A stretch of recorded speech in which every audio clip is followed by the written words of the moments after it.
देवाचे उतर ह्या नियाल मालांत तुमकां माई मोगाचो येवकार आनी जेजू क्रिस्ता आमच्या दोन्याची शांती तुमचे सोवे आसूं. उखलून व्हरूंक जायना तसलीं ओजी तुमी मनशाचेर घालतात आनी त्या ओज्यांक एक बोट पर्यान तुमी लायनात. मार्गरेट आल्वा एक दीस एका खेड्या गांवांत विसव घेवंक गेलेली. थंय तिणें पळयलें की एके ओस्तोरेन एका ल्हान भुरग्याक आपल्या खांदार घेतलेलें. दुसरें भुरगें तिच्या एका हाताक धरून आसलें, दुसऱ्या हातान एक बॅग आसलें आनी तिच्या माथ्यार एक साक आशिल्लो. इतलें ओजें पळोवन मार्गरेट आल्वाक तिचे चुचुरे दिसले आनी तिका आदार दिवंक ती पावल मारता आसतना तिणें एके दादल्याक तिच्या फाटल्यान पळयलो. ती समजली की हो दादलो तिचो घरकार म्हूण.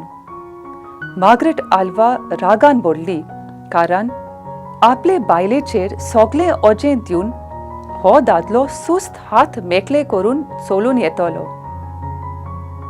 असली ओजी आमी आमच्या खासगी जिवितांत, घोराब्यांत वो समाजांत अणभवतात.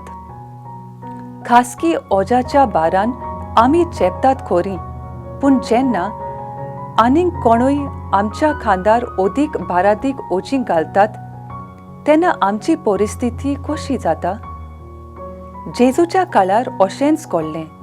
फारिसेव आनी धर्मशास्त्री आदल्या कोरांतले कायदे ओजी कशी दुलबरांचेर घालताले आनी तांचें जिवीत ओदीक कठीण करताले. कायदे गरजेचे खरे, पूण ते कायद्या वरवीं आमी देवाक आनी पेल्याक लागीं येवंक जाय. कायद्यांक लागून आमचे मोदें फूट पडूंक फावना. कायद्यांक लागून आमी दुसऱ्यांक त्रास दिवंक फावना. मागुया. पवित्र आत्म्या, म्हजेर देवून ये. म्हज्या चिंतनांनी, उतरांनी वो कोरण्यांनी दुसऱ्यांचेर ओजें घालूंक म्हाका निर्मी नाका. परतेंच जाल्यार जेन्ना म्हजी असोक्त भाव भयणां चुकतात वो खाला पडटात तेन्ना मोगान तांकां हात दिवंक म्हाका तुजी कृपा दी. आमेन. म्हजे बरोबर तुमी देवाचें उतर नियाल्लें देखून देव बरें करूं. आमी परतून मेलोसोर पवित्र राव, खुशाल राव.